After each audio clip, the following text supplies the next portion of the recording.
पिछले एपिसोड में आपने देखा कि रुद्र गलती से आहाना का टॉवल खींच लेता है और आहाना गुस्से से चिल्लाती है।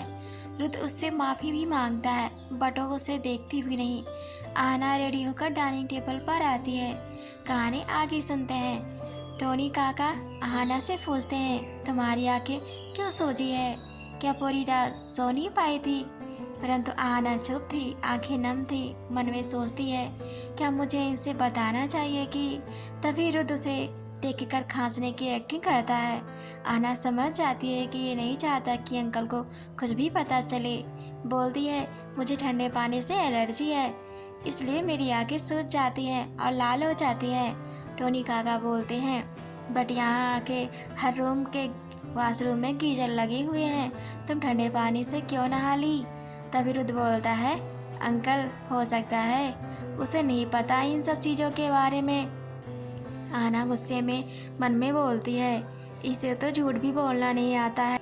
21st सेंचुरी में किसको पता नहीं होगा गीजर के बारे में और इस्तेमाल नहीं करता होगा।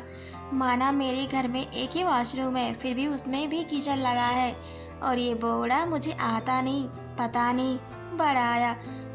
तुझे तो ऐसा सबक सिखाऊंगी कि तू भी सोचेगा किस लड़की से पाला पड़ा है। चेहरे से क्यूट है बट हरकतें छी। टोनी काका सोचते हैं, बात तो कुछ और ही है।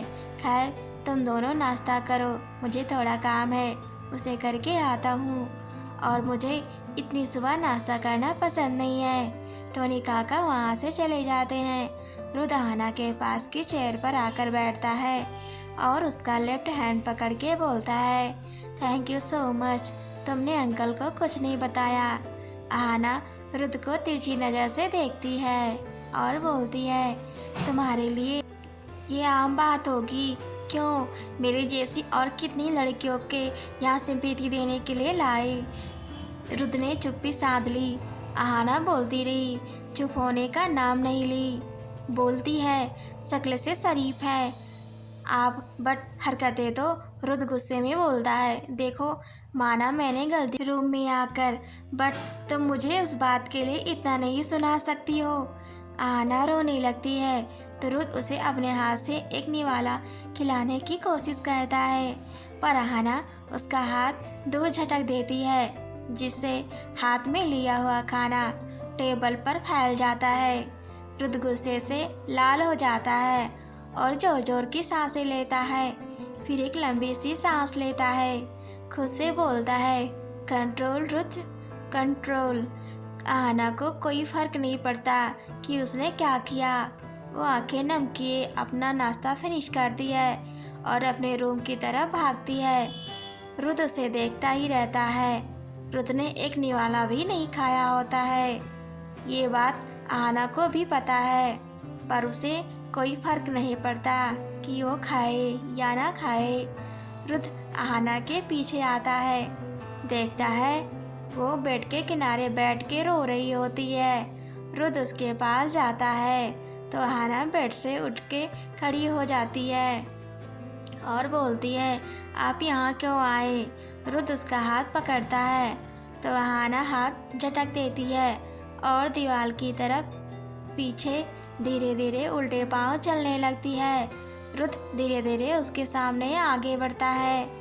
आहाना दीवार में चिपक जाती है। उसका फेस रुद्र के सामने होता है। रुद्र के एक हाथ आहाना के राइट साइड कंधे के ऊपर रहता है और दूसरे हाथ से उसके फेस को छूता है। आहाना की जोर जोर से सांसें लेने लगती है और सोचती है, ये क्या करने आया है? मुझे तो बहुत डर लग रहा है, बाबा मुझे बचा लो। रुद्र आहाना के कांपते होठ और बंद आँखों को देखता है, उसके गले में हाथ डालता है और भूल जाता है कि वह कर क्या रहा है।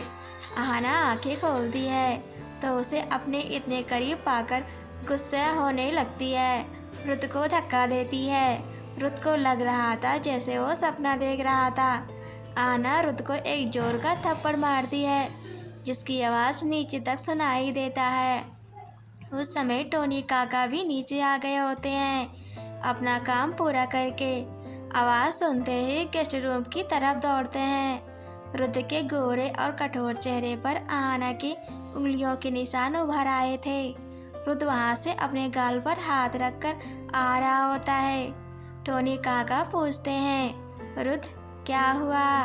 बट रुद्र कुछ भी नहीं बोलता है और अपने रूम में चला जाता है। टोनी काका आहाना के रूम में नहीं जा सकते थे, इसलिए वो वहीं रुक गए। सोचते हैं आखिर सुबह से ये हो क्या रहा है इन दोनों के बीच? क्या हुआ ऐसा कि बात हाथापाई की आ गई? आहाना अपने घर रुद्र के घर की लैंडलाइन फ़ोन से कॉल करती है। उधर उसके बाबा कॉल उठाते हैं। उस समय आहाना की माँ अपने काम पर चली गई होती है। आहाना के बाबा बोलते हैं, बेटा। आहाना फूट फूट के रोने लगती है। उसके बाबा बोलते हैं, तुम कहाँ हो बेटी? जल्द से जल्द घर आ जाओ। आहाना बोलती है, बाबा मैं नहीं आ सकती, माँ मुझे मार डालेंगी। आहाना के बाबा बोलते हैं, कुछ नहीं करेगी, बस तू आ जा, मैं सब देख लूँगा। तभी वो खांसने लगते हैं। आहाना बोलती है, बाबा आपकी तबीयत ठीक नहीं है क्या? आहाना के बाबा बोलते हैं, नहीं बेटा, बस थोड़ी सी खांसी है। आहाना बोलती है, मैं आपके पास आ रही हूँ, पर माँ को मत बताना। इधर रुद्र मिरर में खुद को देख रहा होता है। बोलता है, आज तक मुझ पर किसी ने हाथ नहीं उठाया और ये 2 दिन की आई लड़की ने मुझ पर हाथ कैसे उठाया? उधर आहाना कॉल डिस्कनेक्ट करके अपने सामान पैक कर रही होती है। टोनी काका रुद्र के रूम में जाते हैं। देखते हैं रुद्र काफ़ी गुस्से में है। उसे समझाते हैं, बेटा उस लड़की के घर का पता लगाकर उसके घर छोड़ आओ। रुद्र हाँ में सिर हिलाता है। टोनी काका उसके पास सोफे पर बैठ जाते हैं। रुद्र टोनी काका के कंधे पर सर रखकर बोलता है, उस लड़की को देखते ही मुझे पता नहीं क्या हो जाता है।